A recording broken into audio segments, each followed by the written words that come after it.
말씀 봅니다. 말씀은 시편 92편 7절부터 15절까지 말씀 한 절씩 교독하겠습니다. 시편 92편 7절에서 15절까지입니다. 악인들은 풀같이 자라고 악을 행하는 자들은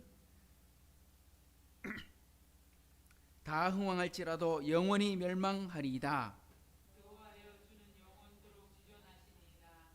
여호와여 주의 원수들은 패망하리이다. 정령 주의 원수들은 패망하리니 죄악을 행하는 자들은 다 흩어지리이다.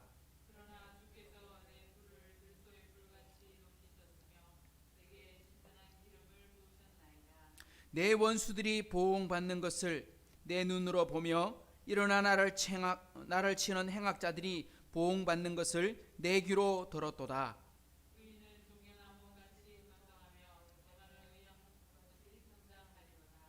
이는 여호와의 집에 심겼음이여 우리 하나님의 뜰 안에 번성하리로다.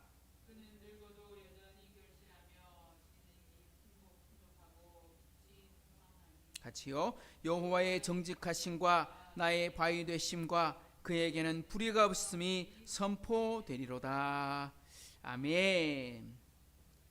우리 시편 92편 우리 두 번째 시간인데요. 오늘 여기에 보면 누가 쓴 시라고 기록하지는 않지만 92편의 주제는 안식일에 찬송하는 시다. 다르게 말하면 우리 주일 예배 때 찬송을 부르는 찬송가다. 그렇게 말씀드렸고요. 우리 지난 시간에는 1절에서 6절까지를 살펴보면서 하나님의 인자하심과 성실하신 행사에 대해서 찬양한다. 그러니까 찬송가 1절을 우리가 6절까지 살펴보았는데 하나님이 어떤 것으로 찬양하시는가, 찬양받으시 합당하신가 했을 때 하나님의 성품, 그 성품으로 세상을 다스리시는데 이제 그것이 어디까지 오게 되느냐? 하나님의 인자와 성실이란 말은 다르게 말하면 뭘로 바뀐다 그랬습니까? 인자란 말은 사랑이고 성실이란 말은 공이다 하고 제가 설명을 한번 드렸죠. 그러니까 하나님이 세상을 통치하시는 두 가지 섭리가 있는데 하나는 사랑이요, 하나는 공의로 다스리신다. 근데 그 공의가 어디 누구에게 나타나느냐? 오늘 말씀에 보면 악인에게 공의가 나타난다. 하나님의 성실하심이 악인들에게 나타나고 하나님의 인자하심, 하나님의 사랑이 누구한테 나타나느냐? 의인에게 나타난다. 이렇게 표현하고 있습니다. 그래서 오늘 7절부터 15절까지는 하나님의 큰 행사가 어떻게 표현되느냐 하면 악인과 의인에게 어떻게 표현되는가? 여기 시인은 자신을 가리켜서 의인이다 이렇게 표현하고 있습니다. 그러면 오늘 우리가 이 본문을 볼 때는 우리는 이렇게 바라봐야 되겠죠. 악인에게 이렇게 말씀하시는 것은 우리는 악인 되면 돼야 안 돼요? 안 되니까 어떻게 해야 돼요? 그 말을 읽을 때마다 반대로 악인에겐 저렇게 하나님께서 하시기 때문에 우리는 반대로 해야 되겠다. 의인에게는 이런 일들을 행하신다고 준비되어 있으니까 이건 내가 닮아야 되겠구나.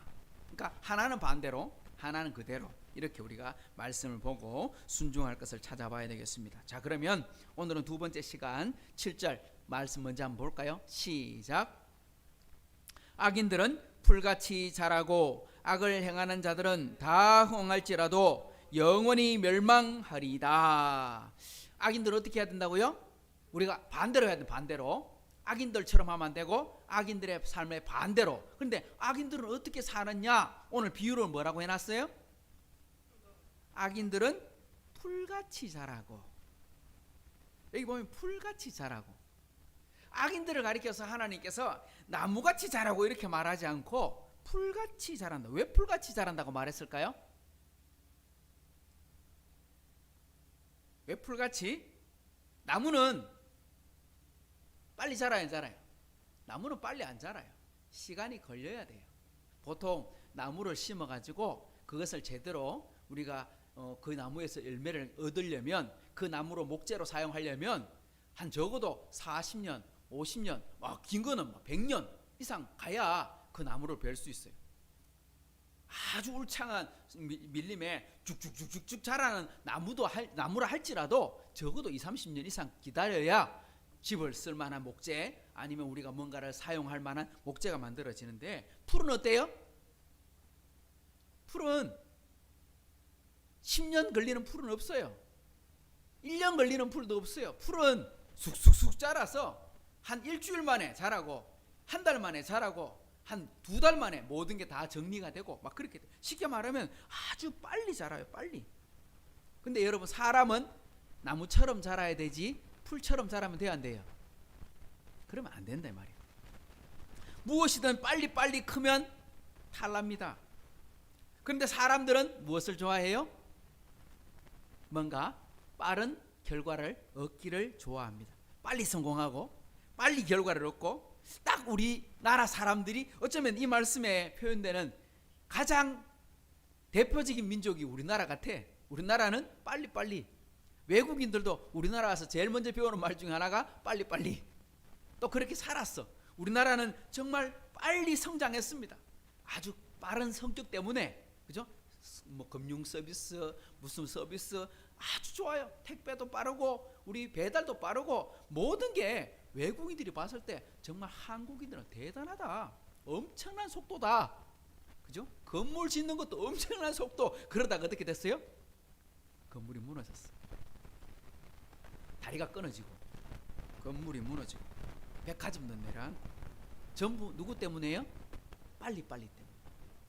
이게 우리나라 사람들이 가지고 있는 속성인데, 빠르고 안전하다면 좋아.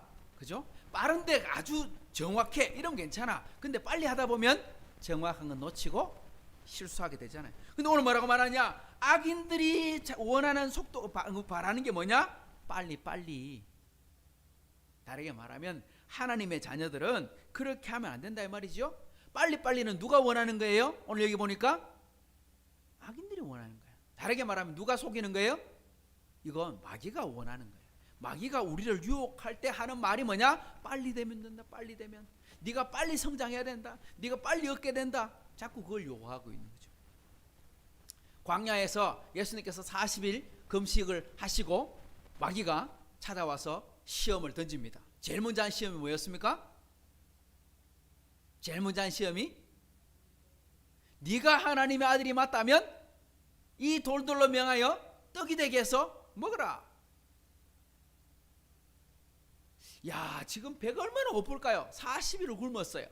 40일 굶었으면 예수님께서 하나님의 아들이시긴 하지만 예수님은 우리와 똑같은 몸을 갖고 계셨기 때문에 줄이고 목마른 건 당연한 거죠. 근데 40일을 굶은 사람이 지금 당장 빵 먹으면 어떻게 돼요?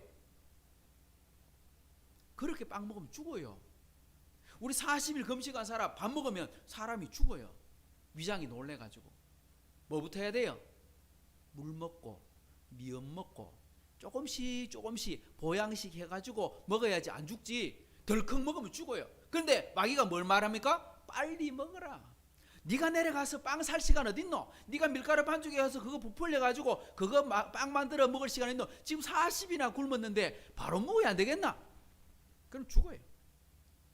그 다음 뭐라고 했어요? 두 번째 시험? 네가 하나님의 아들이 맞다면 성전 위에서 뛰어내려라. 그래도 누가 해줄 거다? 하나님이 천사를 보내서 지켜주실 거다. 그때 하나님 예수님께서 성전 꼭대기에서 뛰어내려갖고, 아이고, 하나님께서 천사가 탁 받아갖고 살살살살 내려와서 땅에 탁 안착을 탁 하면 사람들이 그걸 보고 뭐라고 하겠습니까? 우와, 인기는 막 그냥 막 다 얻어봅니다. 대단한 분이 나타났구나. 아주 쉽게 하나님의 아들 뭐 말할 필요도 없어요. 뭐 나가서 뭐 전도할 필요도 없고 설교할 필요도 없고 그냥 한 번만 보여주면 끝나. 뭔가 빨리 얻기를 원했다. 또 마지막 세 번째는 뭐라고 말합니까? 나에게 절하기만 해라. 그러면 세상 권세를 다 주겠다. 전부 뭡니까? 급속한 해결, 빠른 인기, 급속한 성공, 이런 거거든요. 다르게 말하면 우리가 어떻게 해야 돼요? 그 반대로 해야 돼요. 우리가, 제가 설교하면서 뭐 복권 당첨이든지 아니면 도박이든지 왜 이런 거 하면 안 된다고 말합니까? 그 마귀가 우리에게 유혹하는 거예요. 빨리 성공해라. 빨리 돈 벌어라. 인생 뭐 있나? 한 방에 역전해야지. 우리는 천천히 가더라도 바른 길을 가야 돼요. 좁은 길을 가더라도 무슨 길을 가야 돼요? 생명길을 가야 돼요. 좁은 문으로 들어가라. 넓은 문 길로 가는 거는 어떻다? 크고 넓지만 그 길은 무슨 길이다? 멸망으로 가는 길이다. 좁은 문은 알고 보면 힘들고 어렵지만 그 길은 무슨 길이다? 생명길이다. 그러니까 좁은 문으로. 성경 한 구절만 찾아봅시다. 잠언 20장 21절.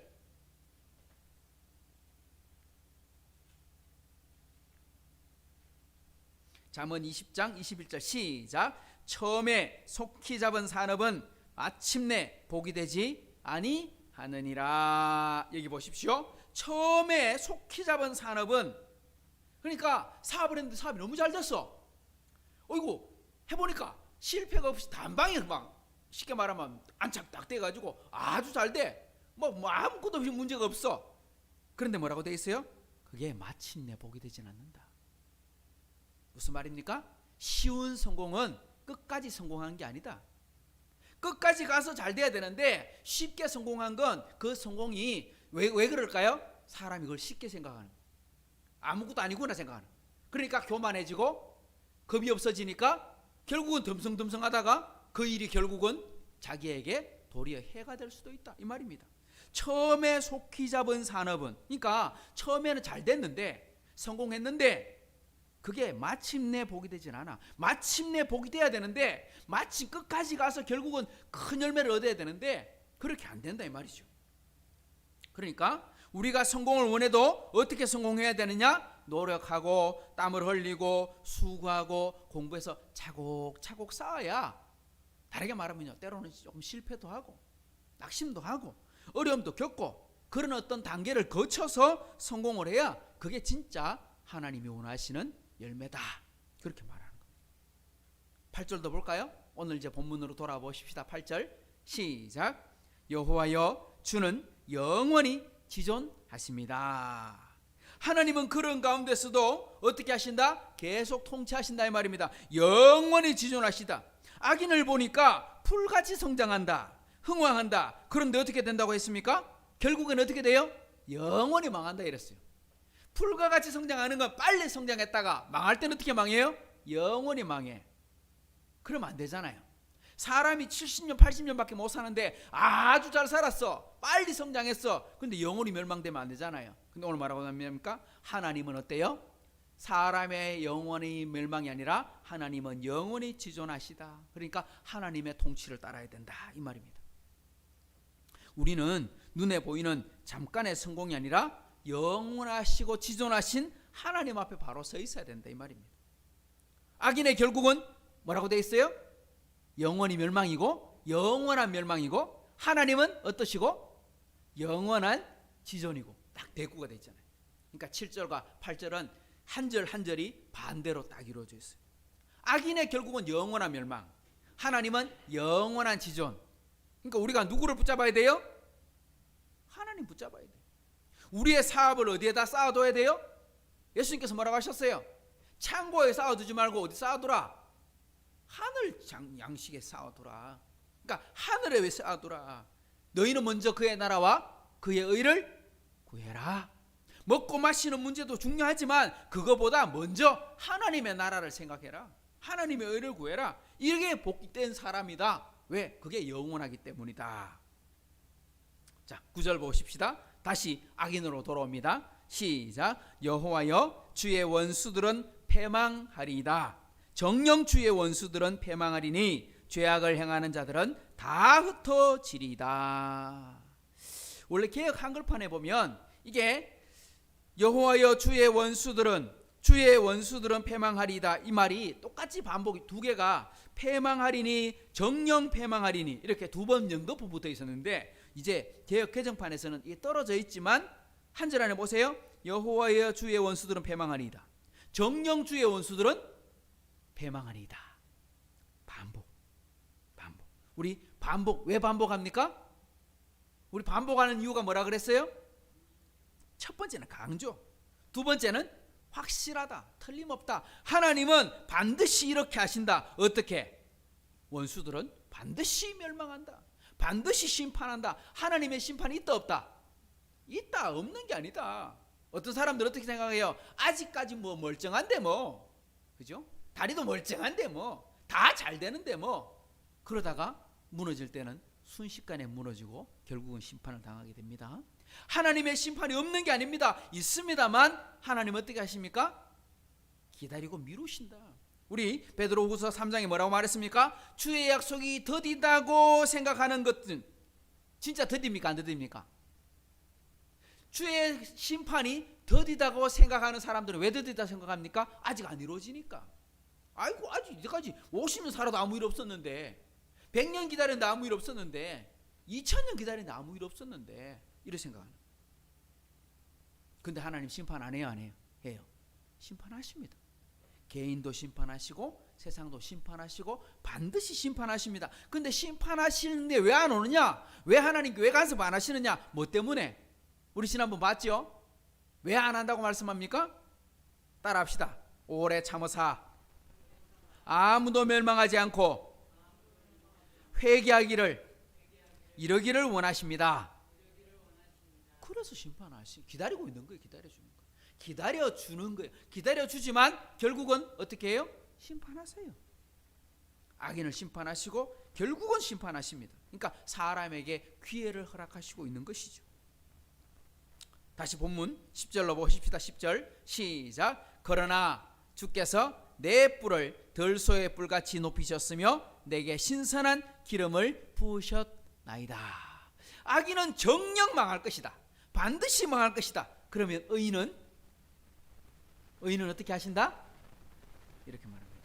주께서 내 뿔을 들소의 뿔같이 높이셨으며, 여기서 뿔이라고 말하는 건 뭡니까? 뿔은 튼튼하고 딱딱하고 힘 있는 거지요. 우리 소에게 달려있는 그 뿔에 받치면 사람도 죽을 수도 있습니다. 근데 여기 뭐라고 되어 있냐? 이 뿔은 보통 뭘 의미하느냐? 힘, 능력, 권력 뭐 이런 거 상징하는 겁니다. 힘과 능력을 상징하는 겁니다. 내가 힘이 센 거예요? 아니면 누가 힘을 세게 해준 거예요? 오늘 본문 잘 보세요. 주께서 내 뿔을, 하나님께서 나의 권능을, 하나님께서 나의 능력을, 하나님께서 나의 지위를, 하나님께서 나의 재력을 들소의 뿔같이 높이셨으면, 누가 높인 거예요? 내가? 아니에요. 내가 키운 게 아니고, 내가 회사를 키운 게 아니고, 내가 사업을 일으킨 게 아니고, 여기 보면 하나님께서 높여주셨다. 내게 신선한 기름을 부으셨다. 여기 보면 하나님께서 내게 뿔을 드게 하시고 기름을 부어주셨다, 이렇게 말했습니다. 기름은 보통 뭘 상징하는 겁니까? 구약에서는 기름 부었다 하고 말하고 표현하는데, 이때 기름 부으면 신약으로 오면 그게 뭐가 됩니까? 구약에 보면 왕에게 기름 붓고 선지자에게 기름 붓고 제사장에게 기름 붓잖아요. 그래서 하나님이 일꾼을 삼으시는데, 하나님은 기름 부어서 일꾼을 세우세요. 근데 여기 기름 붓는다는 건 뭐예요? 다르게 지금으로 말하면요, 성령 충만해라, 이런 뜻입니다. 기름 부으면 권능을 상징하고 하나님의 임재를 상징하고 하나님이 너에게 권위를 부으셨다, 이걸 상징하는데, 그건 다르게 말하면 지금으로 말하면요, 성령 충만하게 봉사해라, 하나님의 권위를 가지고 살아라, 그런 뜻으로 가고 있습니다. 그러니까 이런 거죠. 우리가 무엇을 닮아야 되느냐? 우리가 이곳에서 뭘 봐야 되느냐? 하나님이 기름 부어 주셔야 그 사람의 능력이 있구나. 하나님께서 힘을 실어줘야 그 사람의 진짜 능력이 나타나는구나, 이걸 말하는 거죠. 우리의 성공은 하나님이 높여주셔야 성공이고, 우리의 능력은 하나님이 기름 부어주셔야, 다르게 말하면 성령이 인도해 주셔야, 성령 충만하게 해주셔야, 말씀 충만하게 해주셔야, 그 사람이 진짜 참 능력자구나, 이렇게 말씀하는 거죠. 다시 또 악인으로 돌아가 봅시다. 악인 11절, 이번 다시 악인 시작. 내 원수들이 보응받는 것을 내 눈으로 보며 일어나 나를 치는 행악자들이 보응받는 것을 내 귀로 들었도다. 자, 하나님께서 능력을 주시는 사람에게는 내 뿔을 황소의 뿔처럼 들게 하시고, 그죠? 내 머리에 기름을 부어 주셔서 하나님이 진짜 나를 사랑해 주시는구나, 내게 은혜를 베풀어 주시는구나, 기쁨이 넘치게 해 주시는구나 하고 말하는데, 원수들은 어떻게 되느냐? 이렇게 말했어요. 보응받는 것을. 보응이 뭐예요? 보응. 결국은 심판받는다, 이 말이에요. 그러니까 쉽게 말하면 다른 사람이 망하게 된 것을 내가 눈으로 목도하게 됩니다. 악인이 그렇게 떵떵거리고 살고 있는데 결국은 망하게 되는 것을 내가 눈으로 확인했습니다. 내가 귀로 들었습니다. 이렇게 말하는 거죠. 그런데 하나님은 어떻게 하세요? 내 원수를 보응하신다. 나를 치는 행악자를 보응하신다. 보응하신다. 보응하신다. 다르게 말하면요, 하나님은 누구 편이다? 내 편이시다. 이런 뜻이죠. 그러면 하나님 무조건 내 편 되어 주십니까? 그건 아니에요. 어쩌면 하나님 내 편이 아니고 누가 하나님 편이 돼야 돼요? 내가 하나님 편에 서야지. 내가 하나님이 원하시는 길에 서 있어야지 하나님이 보응 안 하시지. 하나님 복을 주시지. 근데 내가 똑같은 행동을 하고 똑같은 죄를 짓고 살고 있다면 하나님께서 복을 주실까요? 안 주신다 이 말이에요. 그러니까 우리가 하나님 편에 서 있어야 원수가 보응받는 걸 볼 수 있는 겁니다. 무조건 하나님께서 내 편 들어주시고 악인은 내 반대편은 무조건 치시고 이런 뜻이 아닙니다. 12절, 자, 의인은 어떻게 하시느냐. 다시 의인, 시작. 의인은 종려나무같이 번성하며 레바논의 백향목같이 성장하리로다. 앞에 처음 7절을 시작할 때 악인은 뭐가 같고? 풀같이 자라며 이랬는데 여기 보니까 의인은 종려나무같이 번성하며 레바논의 백향목같이 성장하리로다. 의인은 종려나무같이 번성한다. 레바논은 백향목같이 성장한다. 풀은 아무리 귀하게 써여도 뭐밖에 못 씁니까? 어디밖에 못 써요? 우리 배 속에 들어가는 음식이나, 그죠? 아니면 짐승의 사료밖에 쓸 데가 없어요. 풀은 자라가지고 양이나 소가 방목에서 뜯어먹는 그냥 양식 정도밖에 사용되지 못합니다. 그런데 종려나무, 백향목, 특히 레바논의 백향목은 옛날 솔로몬이 성전을 지을 때 사용했던 가장 중요한 나무였죠. 다르게 말하면 하나님이 복 주시는 사람은 어떤 사람이 된다? 존귀한 사람이 된다. 값어치 있는 사람이 된다. 저는 12절 말씀이 진짜 중요한, 정말 귀한 말씀이라 생각해요. 의인은 종려나무같이 번성할 거다. 종려나무는 하루 이틀 만에 되는 게 아닙니다. 레바논의 백향목 100년이 걸려야 나온다는 그런 나무입니다. 다르게 말하면 처음은 좀 천천히 갈지 몰라도, 우리가 좀 힘들게 갈지 몰라도 하나님께서 귀하게 쓰시는 사람은 반드시 그 사람이 귀하게 쓰임 받는다. 그러니까 우리 하이섬 식구들, 우리 흩어진 식구들 모두가 다 어떻게 쓰임 받아야 된다? 이렇게 말하는 거죠. 하나님이 기뻐하시는 종려나무가 되기를, 하나님이 원하시는 백향목같이 되기를 축복합니다. 바로 이거죠. 자, 그렇게 그런 축복을 받는데, 그런 복을 말씀하시는데 어떻게 해야 복을 받느냐? 13절 아주 중요한 말씀입니다. 시작. 이는 여호와의 집에 심겼음이요 우리 하나님의 뜰 안에서 번성하리로다. 자, 의인은 종려나무 같고 레바논의 백향목같이 성장할 거라고 말씀했는데 이유가 뭡니까? 왜 그래야 됩니까? 이유가 있습니다. 이유는요 이것 때문입니다. 여호와의 집에 심겨져 있기 때문입니다. 하나님의 뜰 안에 있기 때문입니다. 다르게 말하면 어디 안에 있어야 돼요? 하나님 안에 있어야 돼요. 아주 중요한 나무, 든든한 나무일지라도 그게 하나님 안에 있어야 돼요. 아무리 많은 달란트를 가지고 있는 사람도, 재주가 많은 사람도 하나님이 원하지 않는 일을 한다면 그 사람의 은사가 하나님이 오실 때 칭찬할 수 있는 게 아니죠. 맛있는 음식을 만들고 재주를 아무리 가지고 있다 할지라도 하나님이 기뻐하는 곳에 쓰임받아야 돼. 그러니까 어디에 심겨져 있기 때문에 오늘 여기 보니까 여호와의 집에 심겼으며, 시편 1편에 뭐라고 말했습니까? 이렇게 말합니다. 그는 시냇가에 심은 나무가, 어디에 심은 나무가? 시냇가에 옮겨 심겨진 나무가 철을 따라 열매를 맺으며 그 잎사귀가 마르지 않음인 같다 하고 말했잖아요. 그러니까 하나님의 집 안에 있어야 그 사람의 하는 일이 형통해지는 거예요. 자, 마지막 결론 14절 15절 같이 읽어보고 마칩시다. 시작. 그는 늙어도 여전히 결실하며 진액이 풍족하고 빛이 청청하니 여호와의 정직하심과 나의 바위 되심과 그에게 불의가 없음이 선포되리로다. 마지막 결론 이겁니다. 나이가 들어 늙어도 하나님이 사랑하시는 사람, 의롭다 칭하는 사람, 그 사람은 꾸준히 쓰임받습니다. 여기 보니까 그는 늙어도 여전히 결실한다 이 말이 뭡니까? 나이가 들어도 그 사람에게 열매가 있다. 나이가 들면 힘 떨어지고 능력이 없는데, 이 사람은 어떤 사람이냐? 나이가 들어도 여전히 빛을 발하는 사람이다. 진액이 풍족하다는 말이 뭡니까? 건강하다, 이런 말입니다. 이때 건강이란 육체의 건강도 있지만 다르게 말하면요, 영적인 건강, 정신적인 건강, 마음의 건강, 이거 다 표현하는 겁니다. 그러니까 얼굴에 빛이 있는 거예요. 빛이. 바로 그 이야기를 하는 거죠. 이것이 하나님의 자녀가 누려야 될 진짜 복이다 하고 말씀합니다. 하나님이 원하시는 복은, 오늘 말씀을 보면 이런 게 아니에요. 하나님이 원하시는 복은 속성과가 아니에요. 빨리 거두는 열매가 아니에요. 천천히 가라더라도 건강한 열매를 하나님이 원하시고, 우리 하이섬 성도들이 복을 받더라도 마귀가 유혹하는 빨리빨리 그런 성공이 아니라 우리 모두가 다 하나님이 원하시는 것은 천천히 가더라도 정직하고, 천천히 가더라도 거룩한 길 가고, 그래서 하나님이 쓰임받는, 하나님 오실 때 시간이 조금 걸리더라도 많은 열매, 그리고 그것이 큰 영향력을 끼치는 그런 일들에 우리 하이섬 식구들이 쓰임받을 수 있기를 주님의 이름으로 축복합니다. 기도하겠습니다. 좋으신 하나님 아버지, 감사합니다.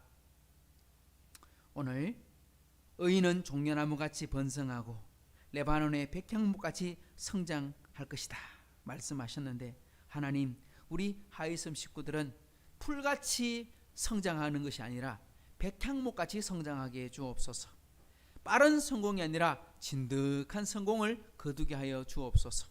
하나님, 시간이 지나도 세월이 가도 명품은 더욱 빛나는 것처럼 우리 식구들이 그렇게 하나님 나라에 귀하게 쓰임받게 해 주옵소서. 잠깐 있다가 사라지는 빛이 아니라 참 오랫도록 빛을 발하고 많은 사람들에게 영향력, 선한 영향력 끼칠 수 있는 그런 사업, 그런 일꾼들이 되어서 하나님의 기뻐하심대로 살아가도록 인도하여 주시고, 우리 다음 주일 만날 때 하나님의 은혜와 기쁨으로 하나님 만날 수 있도록 우리 모든 가정과 사업에 복을 주실 줄을 믿사옵고 예수님의 이름으로 기도드리옵나이다. 아멘. 하늘에 계신 우리 아버지여, 이름이 거룩히 여김을 받으시오며 나라에 임하시오며 뜻이 하늘에서 이루어진 것 같이 땅에서도 이루어지이다. 오늘 우리에게 일용할 양식을 주시옵고, 우리가 우리에게 죄전자를 사하여 준 것 같이 우리 죄를 사하여 주시옵고, 우리를 시험에 들게 하지 마시옵고 다만 악에서 구하시옵소서. 대개 나라와 권세와 영광이 아버지께 영원히 있사옵나이다. 아멘.